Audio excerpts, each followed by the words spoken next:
everyone, and welcome to my channel. My name is Sunny, aka the Oracle of Alexandria, and today I have a review and unboxing of the Hocus Pocus Tarot. This is a new release, an officially licensed tarot deck by Disney.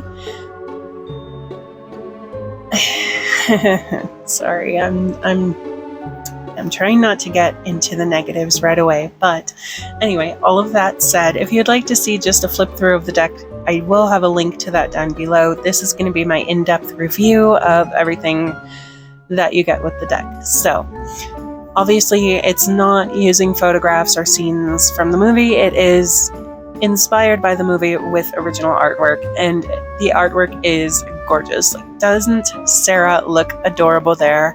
Even Mary and Winifred look amazing.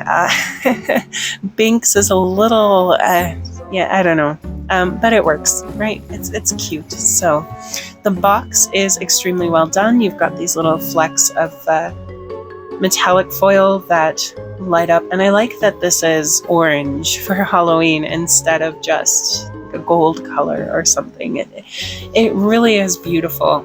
Here you go, the official tarot deck based on the classic Disney film. It is published by Insight Editions, and yeah, okay, so it says the book is written by Minerva Siegal. I believe this Minerva Siegal publishes a lot of different decks. The book is also written by Tori Schaefer, and it is illustrated by Dread. So, okay.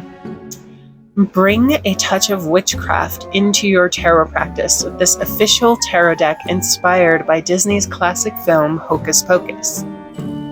Featuring beautiful original illustrations of Max and Danny Dennison, the Sanderson sisters, Thackeray Binks, and many more, as classic tarot characters. Includes a fully illustrated 78 card deck and a 128 page guidebook. Alright, so there you have it.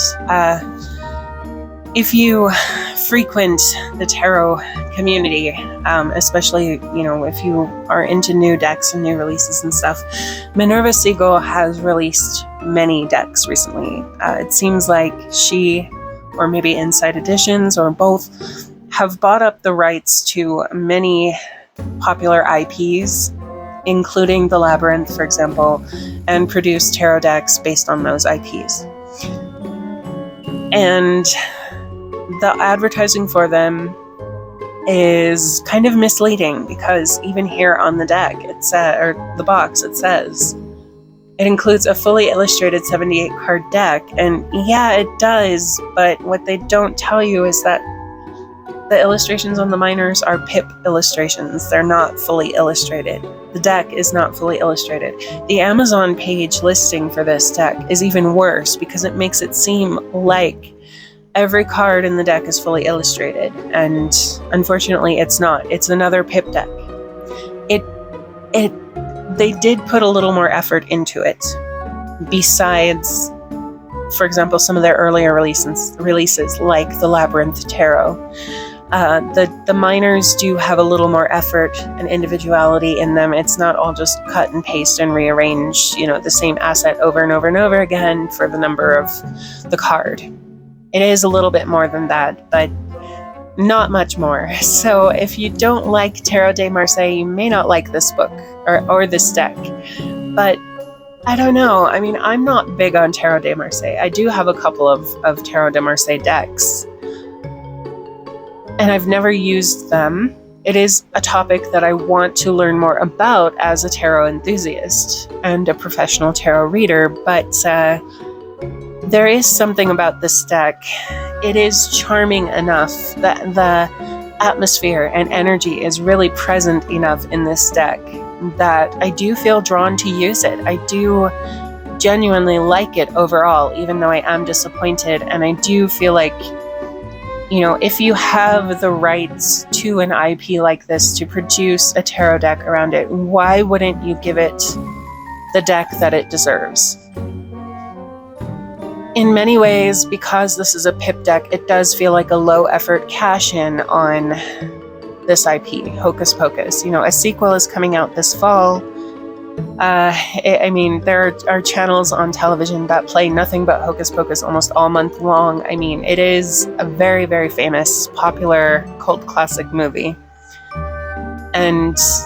But they, like I said, they put a little bit more effort into it, and so it does feel better than your typical hip deck. So all of that said, let's go on ahead and get into what comes inside the box. And the box is a very nice 2-piece box with a thumb grip, which is extremely important. The lid is just purple inside. The guidebook, soft cover book, fully color inside though, which is very cool. Okay, the cards did not have any sort of band on them. The box was sealed in shrink wrap. Other than that, it's just this nice little ribbon here to pull the deck out. And then you do get the black flame candle there inside. So, and this is the back of the cards. It is really pretty, but also, again, kind of low effort and plain. I mean, not my first choice, but I don't hate it. So, right, this guidebook. The guidebook is, overall, very well done. I'm very impressed with this guidebook for a few reasons. So, it includes a nice little introduction, and the writing in it is fantastic because it does a really great job of setting the scene and really feeling like a Hocus Pocus deck. Okay, this is written in character. And so you get these nice little blurbs here. Like, for example, here at the introduction, Dead man's toe and oil of boil, newt and pox and cauldron broil. Into this deck shall you peer for present, past, and future near. So, yes. So I really do like the way that the guidebook is done overall. It comes with a nice little introduction for those who are new to understanding how to use tarot, what the cards mean, etc. There is a typo here. So the suits for the deck are not your traditional wands, cups, coins, and swords. They are based on them, though. They are a new sort of interpretation of that suit system. So it says here, let's see. The cards are divided into 4 suits: candles, pumpkins, lightning, and potions. For the tarot initiated among you, you may know them as the traditional wands, coins, swords, and cups. This deck takes those ideas and adds a Hocus Pocus flavored twist.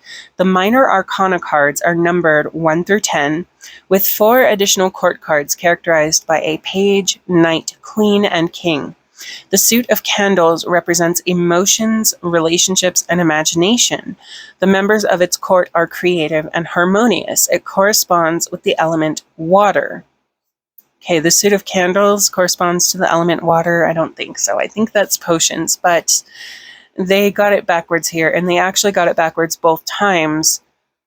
Down here, it says the suit of potions represents adventure, creativity, and inspiration. The member of its court are courageous and passionate. It corresponds with the element fire.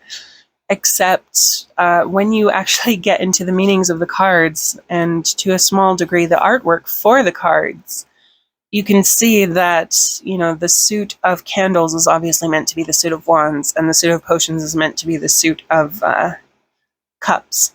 So, and then of course pumpkins is coins and lightning is swords.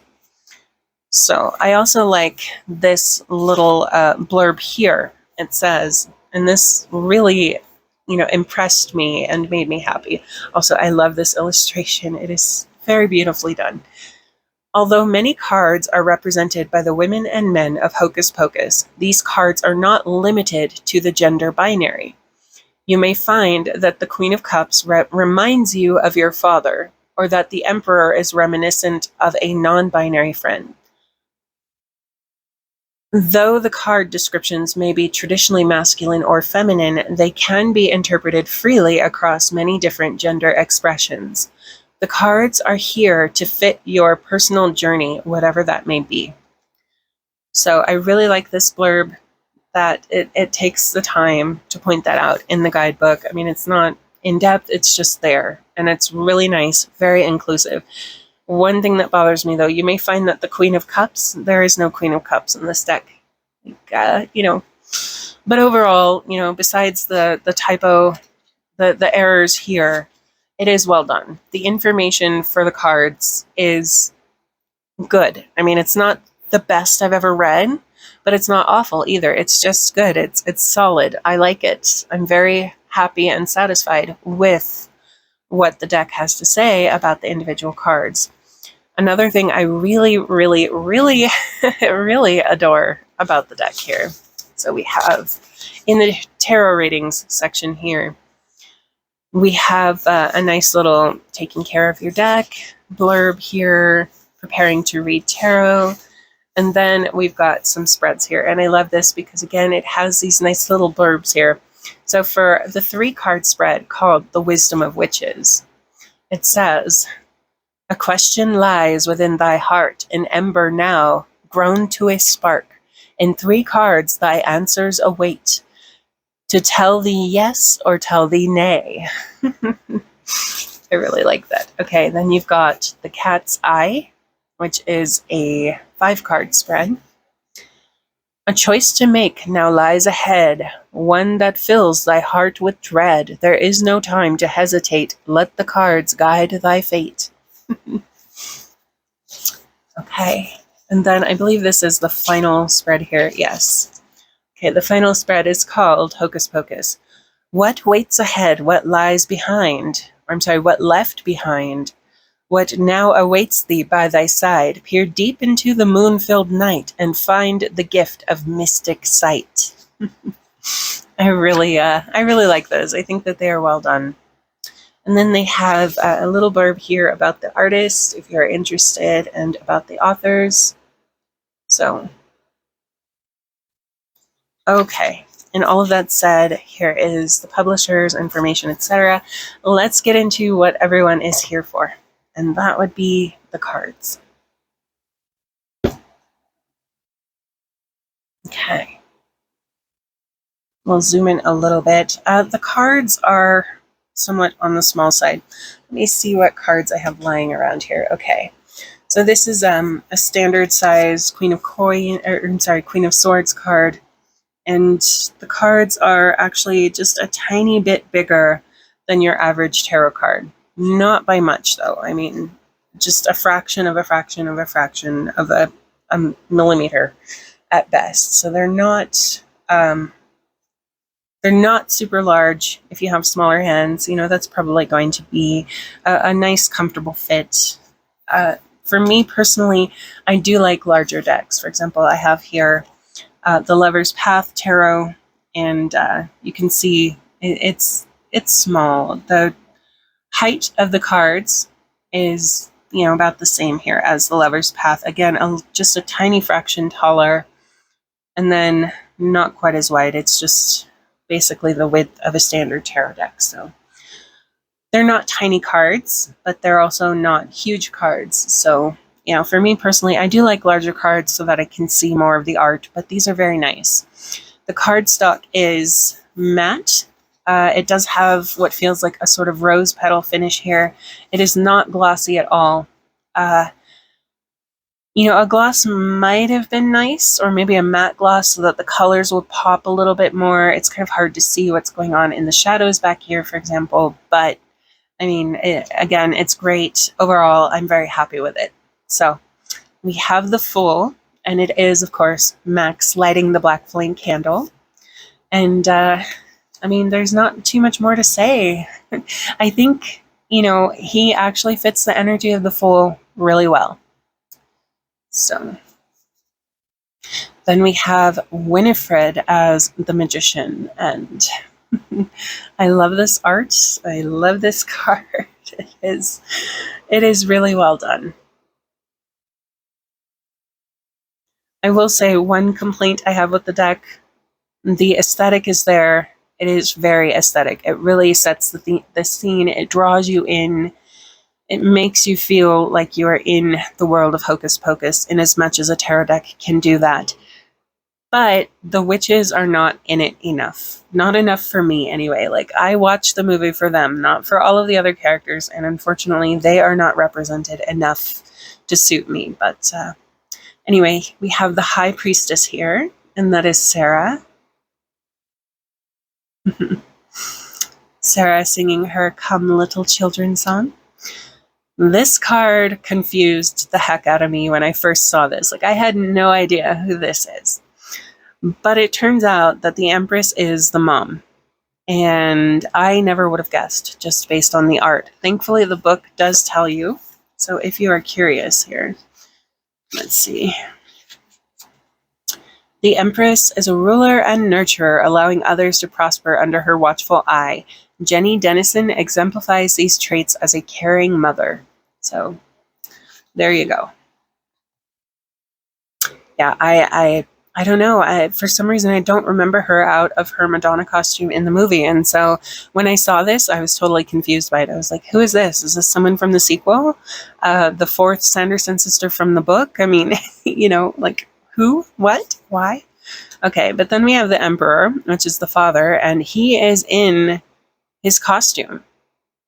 And I think, if they were trying to make it feel like, this is the mother and the father, it would have been better to have the mother in her Madonna costume. I think most people are going to remember that more. It's going to be a little more iconic versus, and especially to match the father, because you have her just in her street clothes from when she took the picture of the kids, and then he's in his costume. So there's a bit of a disconnect there, but, it's all good. The Hierophant.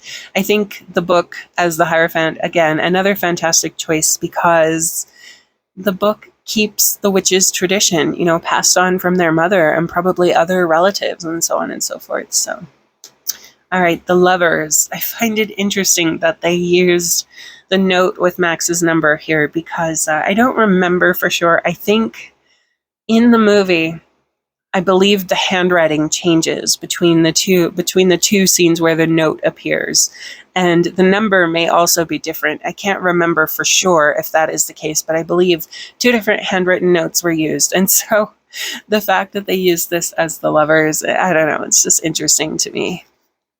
Okay, the Chariot. So we have Mary here on her vacuum, and I love that so much. She really looks very happy, very adorable there. Okay, and then we have Danny as Strength with the 2 bullies. Again, it's kind of hard to see exactly who they are, but that is Ice and the other guy with long hair, Cube or whatever. I don't remember his name, but yeah. I don't remember her dress being that full, but I like it. It's adorable. Then we have the Hermit, and this is Billy Butcherson's grave, I believe. Let's see. Here lies a body of M. William Butcherson. Died the 1st of May, 1693. Lost soul. Okay, there you go. Okay, for the Wheel of Fortune, let's see, that was the Hermit. I think, the Hermit going within, being in a grave, it works, I guess, in a way. I mean, it's not a perfect metaphor, but it is serviceable. For the Wheel of Fortune, we have Danny with Binks in the empty grave, surrounded by a circle of salt to protect her from the power of the witches. 11, Justice. We have the mob outside the home of the Sanderson sisters with their pitchforks and their torches, looking for the kids. All right, 12, Suspension. I believe this is the Hanged Man, traditionally, and so this is a nice shift for that card, I think. It still works, not as well, but I like it because it is obviously thematic. It fits in with the deck and the universe. Okay.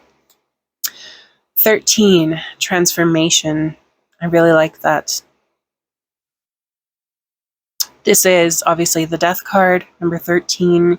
transformation. That's a common reinterpretation for that card. Temperance here. Allison is an interesting choice for Temperance. You could say that she's the most balanced character in the movie. Like, her character is consistently the most consistent, I guess, rather, I should say. But what's also interesting is that I think in the book, Allison was also a witch, a white witch, or I'm trying to remember. That could be fan speculation because she is the one who reads the grimoire and uses the salt, the circle of salt, to protect people and so on. It is theorized that she is a white witch, a good witch. I know that that term, white witch and white magic and stuff, are, not the best terms to use, but those are the terms that have been used in these discussions. And so, anyway, for lack of better terminology there. So, she is kind of interesting that she has this witch side of herself, which obviously being a witch doesn't mean that you are inherently evil. But in contrast with the Sanderson sisters, you have her witch side with her normal civilian everyday person side as well, her non-witch side. And, I mean, maybe you could kind of eke out Temperance in Allison with all of that information in perspective, and maybe not, I don't know. It works for me. It's not my favorite choice, but can't have it all, I guess. So number 15, the devil is now the master, and I love this. Obviously, for those who have seen the movie, you will know who this is. Okay, the tower is the Sanderson home.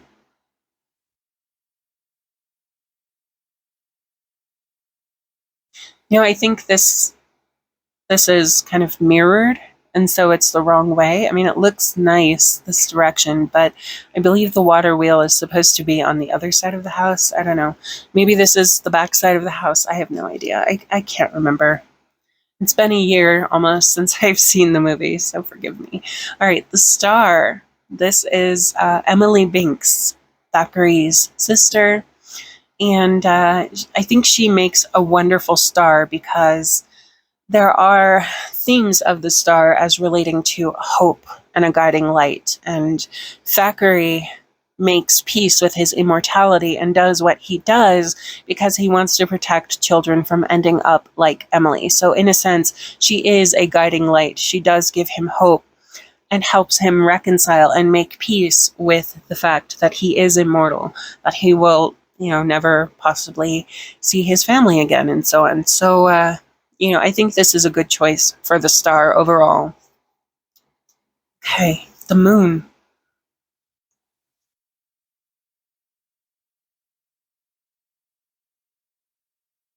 I'm not really sure. I guess she is smelling children. Yes, okay, that's one of the little witch girls who I believe was dressed like Winifred there in the green. It's kind of hard to tell. This, I'm not sure what this is supposed to be. But interesting. The sun. I love this card. I mean, obviously, I would love to see Winifred in full color, but, what happens in the movie when the sun comes up? Winifred turns to stone, and then she turns to dust. So, okay, judgment. We have the cemetery, the old burial hills. Again, it works.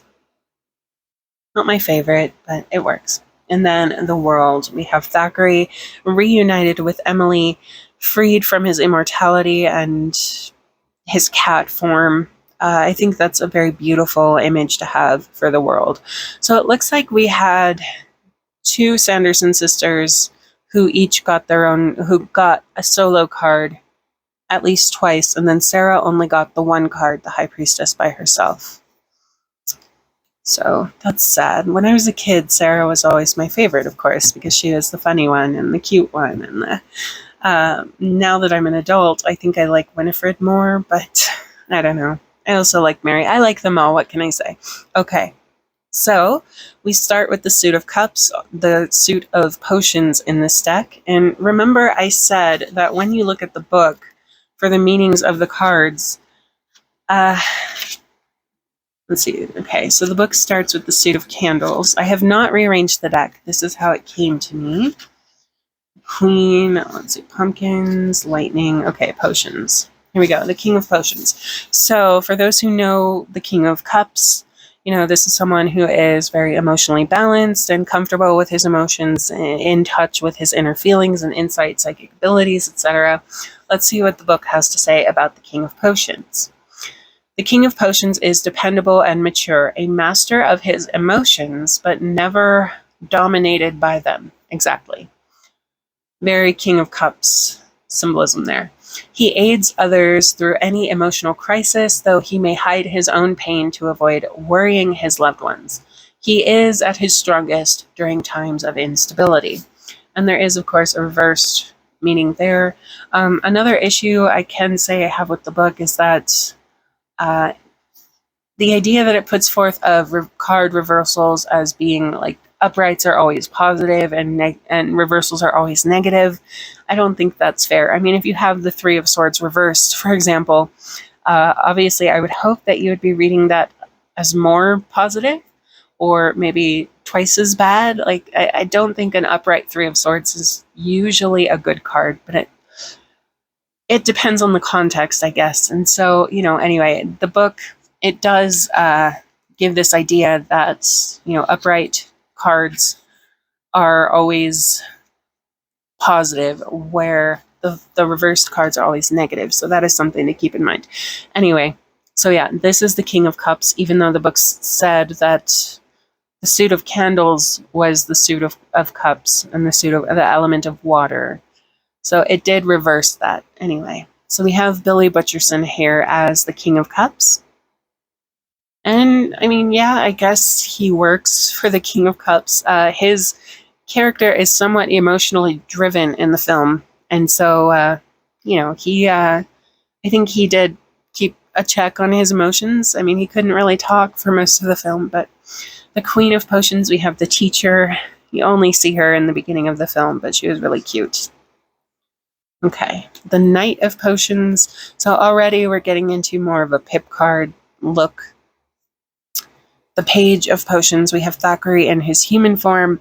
He is essentially spotting the smoke from the chimney of the Sanderson sisters' house and preparing to go into the woods and look for Emily. Okay. Then the Ace of Potions. So we do have Sarah's hand a few times, at least, in some of the cards. All right. Then we have the Two of Potions. The bottle here says herb that is red. M, W, and S. Mary, Winifred, and Sarah. Oh, it is hair. Bottles of hair. Okay, that's interesting. The Three of Potions, or the Three of Cups. So, I don't know. I mean, for those who are experienced tarot readers, does this artwork really, make you feel the Two of Cups energy here? Or the Three of Cups energy here? I mean, not really.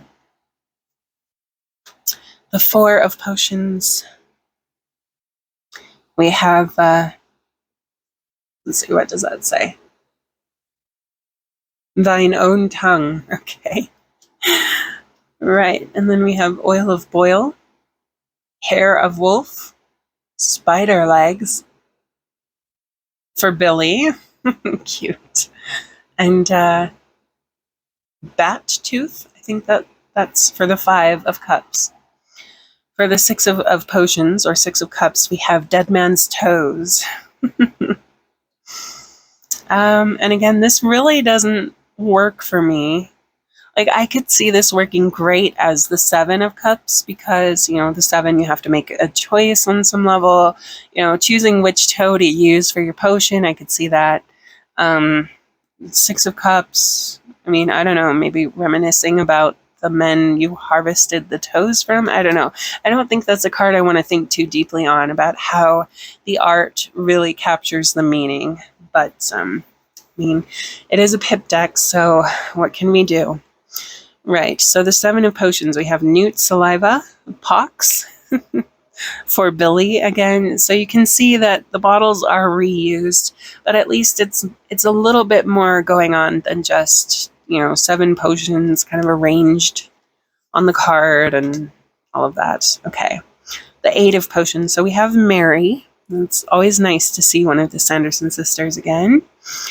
Let's see. Her potions do have writing on them. That says black something, but I'm not sure what it's meant to be. And frogs something with a B. I don't know. I don't want to think about it too much, but it's a cute card. Anyway, I mean, why couldn't they do this for more of the cards? I mean, maybe you could read the traditional 8 of Cups imagery into this 8 of Potions card, that she's gathered up all her things. Maybe she's turning away. You know, maybe she's turning over a new leaf, taking a new path, you know, whatever. I mean, I could sort of see it there, but I mean, not really either. So it is a shame. All right, the 9 of Potions. So here we just have most of the potions that we've seen so far. This one is Oil of Boil. Sorry, I'm bumping into my camera stand there. Lucky Rat Tails. Newt Saliva. Pox. Dead Man's Toes. And the eyeball one again. So, okay. The 10 of Potions. Again, the various herb that is red. See, I can't read that in my viewfinder, unfortunately, and it's too small to actually read. Oh, thine own tongue. Okay. All right. Ye Old Brew. Newt Saliva. Lucky Rat's Tail for Billy. Pox, Oil of Boil, and Dead Man's Toes. Okay. And that is the end of the suit of potions or cups. Now we have the suit of wands, also called the suit of candles. And this is obviously the man singing at the party that the parents go to, the Halloween party. The Queen of Candles, we have the mom in her Halloween costume. Very beautiful card. I love it. I'm very glad to see it. I do kind of wish this was the Empress card because this looks very queenly, empressy. So, you know, I mean, this works for the Queen of Candles too. But for the Knight of Candles, or the Knight of Wands, we have the Black Flame Candle. And then for the Page of Candles, we have Danny. And it's such a cute illustration. I really do like it. Okay. For the Ace of Candles, we have the little trick-or-treater girl dressed as the angel who says, "Bless you" to the witches, and they start screaming and carrying on because they were blessed by an angel, and apparently that's offensive to them. So, all right, the 2 of Candles. So this one, I mean, it does have, you know, it's more than just 2 candles there. There is a little bit of an illustration going on. Does this work for the 2 of Wands? Not really. Let's see what the book even says for the 2 of Candles here. Let's see. Like, what meaning does it give? Your heart is prepared to start a journey, though your path may yet be unknown. And now is the time to plan, dream, and discover, whether with a dark spell book or a container of salt. There are many ways for you to plan for the journey ahead. Okay. So yes, that is very much a 2 of Wands card and 2 of Wands meaning, but the artwork doesn't really make me feel any of that here. So, I don't know. I mean, I could sort of see it, but not really. It's just kind of is. The 3 of Candles or the 3 of Wands, again, this doesn't really make me think of, you know, the usual. I mean, maybe you could say, you know, the 3 of Wands is usually getting stuff done, taking the steps to manifest a desired dream or goal. The candles are burning, so the wax is running down. So the candles have been burning for a while. You know, you could say that therefore symbolizes that, you know, effort is being put into it. Things are getting done in a sense. But I mean, it's a bit of a stretch. It's kind of grasping, using what they gave us to try and match it to the imagery. And I mean, you can do it, but it doesn't work that great. Okay, the Four of Candles. I do like this, a candle with 4 wicks. The Five of Candles. So here we're really getting basic pip card stuff. The Six of Candles, again, basic pip card. 7 of Candles, well, what do you know? We have a different candelabra, but, you know, all of the, I guess that's like meant to be like netting or something draped in there for aesthetic. It looks an awful lot like all of the wax melting down and stuff. I mean, and again, 8 of Candles, so there's really not a lot. 9 of Candles, not a lot to go by there. Like, this doesn't capture the 9 of Wands imagery for me at all.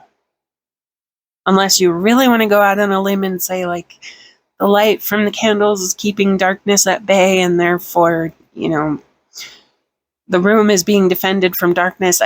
Again, you'd really have to scratch and dig to try and reconcile the art they gave us with the meaning of the cards, because it is just slightly better than basic pip deck. And this is the 10 of Candles. So, all right, now we're on to the suit of pumpkins, which, okay. All right, for some reason I read this as the Knight of Pumpkins. So, the King of Pumpkins then is the Dennison house with a lot of jack-o'-lanterns outside. And this does make sense for the King of Coins, or the King of Pentacles. You know, the household and all of the jack-o'-lanterns and stuff. It works. It's not my favorite, but I mean, I don't hate it either. It does get the message across.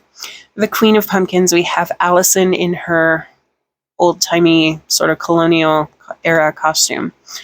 The Knight of Pumpkins, we have the long-haired bully stealing candy from kids. That is a trick-or-treat jack-o'-lantern jug thing that you put candy in.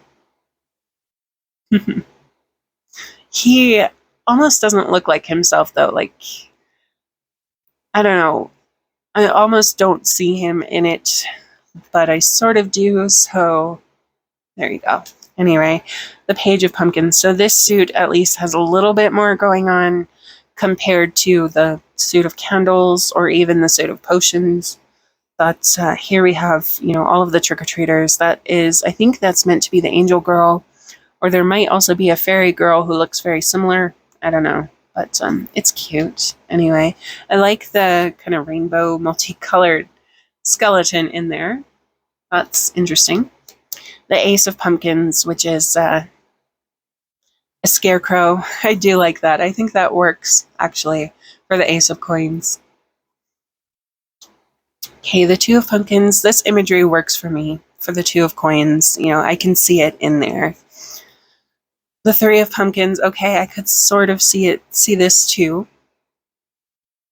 I do like the art. I love the jack-o'-lanterns. The Four of Pumpkins.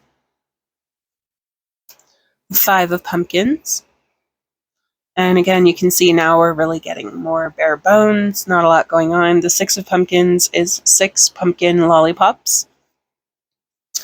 The Seven of Pumpkins is 6 pumpkin, I guess, candy apples maybe, or like balls of popcorn, caramel corn or something wrapped in plastic, made to look like jack-o'-lanterns. I don't know, maybe they're just candies, you tell me.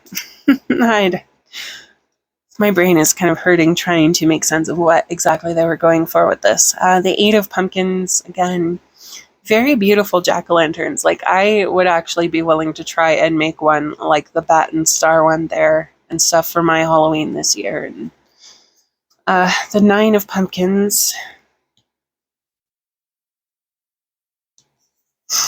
The 10 of Pumpkins. It is beautiful. I do really like that. And this sort of, you know, with the steps leading up to the house and so on being all illuminated and warm, and it does feel very homey. You know, you do sort of get the sense of the 10 of Coins in the 10 of Pumpkins, but again, also not really. Like, it's kind of touching that chord, but it's not fully there on the note. So, all right, now we're on the suit of Lightning, which is the suit of Swords. I'm going to go ahead and set these out of the way because sometimes my camera will refocus on the taller stack of cards. So we have the King of Lightning. This is Max lighting the the burning rain of death from the sprinklers there to deceive the witches. We have the Queen of Lightning. This is the wife of the Master, who is the figure on the Devil card.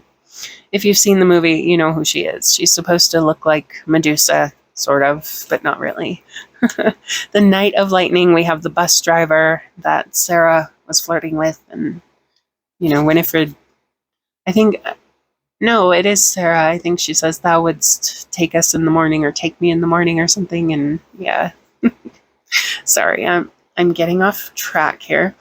Okay, the Page of Lightning. We have ice and cube, or whatever the dude's name is. I forget. But, okay. Then the Ace of Lightning. So this looks like Sarah's hand here, summoning lightning. And Winifred was the only one of the witches in the movie powerful and knowledgeable enough to actually summon lightning. So I don't know. I mean, does Winifred have that color sleeve cuffs? I don't think so. Yeah, see, this is Winifred, the Two of Lightning. I guess this does work for the Two of Swords, in a way. The Three of Lightning. I guess we could say that this is Winifred's book being taken away from her. It's breaking her heart. I mean, I don't know. Again, I'm kind of scratching and digging to try and reconcile these. The art with the meaning. The Four of Lightning. I think this scene would work better for the Five of Lightning for me, but it gets the job done. The Five of Lightning, okay, that works too. The Six of Lightning, okay, now we're really getting more into Pip stuff. I guess this does work because, the broom is the tool that the witches ride to travel, and you've got the 6 strands of lightning attaching to the broom, so you do, in a sense, get, the broom is maybe empowered to take the rider to a better place, move forward and into a healthier, better direction, etc. But, I mean, it could have been done a lot better. Let's just say that. The Seven of Lightning. The Eight of Lightning. The Nine of Lightning. That is beautiful. And the 10 of Lightning. So, and that is the deck. So, I do think it could have been done a lot better.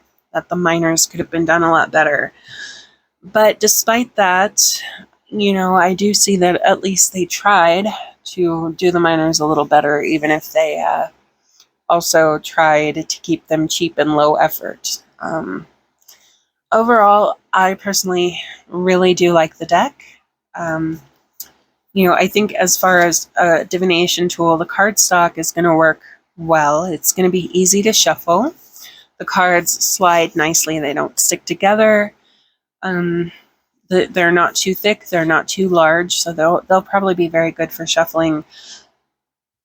I think it comes down to, how do these minors work for you? Could you read with them? I think that I could. I'm not entirely sure if I want to, but, I do think that I could read with them. So, okay, I see. Okay, sorry, I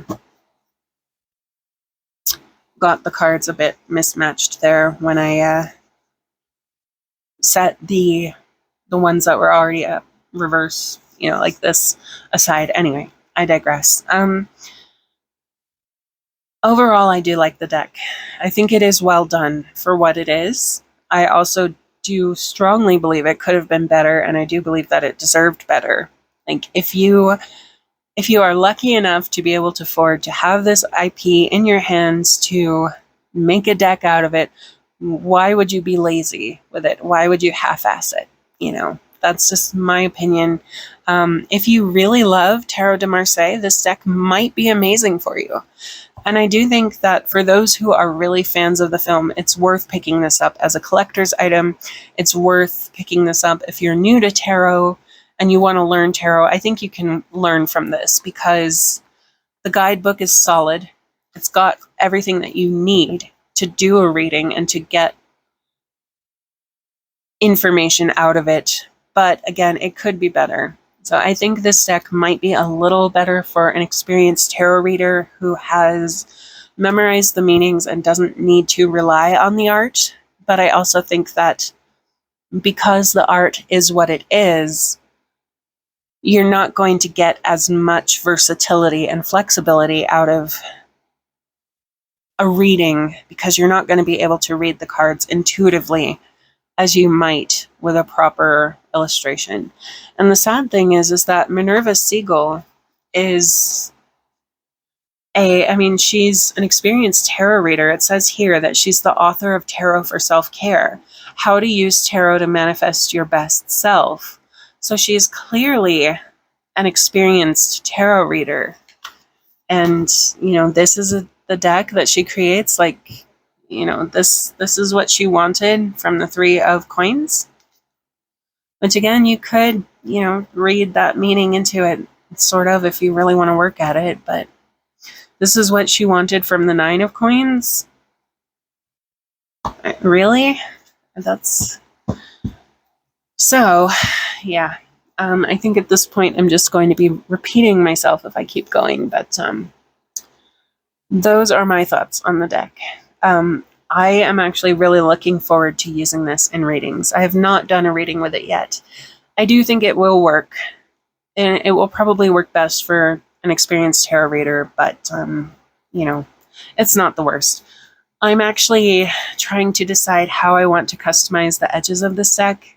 I'm thinking of maybe doing several of the traditional orange, green, purple, black, traditional Halloween colors to kind of edge it and then just mixing it up. I don't know. We'll see. But, I am excited to work with the deck and I do like it. I do still love it, actually, despite its shortcomings. And that kind of surprised me because I was extremely on the fence about this deck. I almost didn't order it because I knew it was going to be a pip deck. Even though the listing tried to hide that fact, tried to make it seem like, oh, it's not another pip deck. It is. And I knew it was most likely going to be. And, I'm still glad that I picked it up. I do wish it were better, but it's not the worst I've ever had, it's not a Fournier pip deck. So there is that going for it. But, yeah. So those are my thoughts. I'm looking forward to using it. I will be using it in readings later this week, and I will definitely be using it once October rolls around for sure. So anyway, let me know your thoughts on the deck in the comments. Is this a deck that you would pick up? Are the pip minors a deal breaker for you, or do they work well enough at least to for you to pick up the deck and try to read with it? Are you an experienced Tarot de Marseille reader? How do you feel about the way the pips are illustrated here? Please let me know your thoughts in the comments down below, because I would love to see some discussion about this deck. I really don't want to be in an echo chamber, of my thoughts. If you agree with me, that's great. That's fine. But if you have a different opinion, please do let me know, because I would love to see some other perspectives on this deck. And with all of that said, thank you very much for joining me for this review of the Hocus Pocus Tarot. I hope that you enjoyed it. If you did, leave me a like and maybe consider commenting down below again. And if you'd like to join me for a future video, I do tarot readings 3 times a week, on Wednesday, Thursday, and Saturday, and I do deck reviews on Tuesday and Friday. So if any of that would interest you, please consider subscribing, and hopefully I will see you in another video in the future. And until then, thank you again for joining me, and take care of yourselves.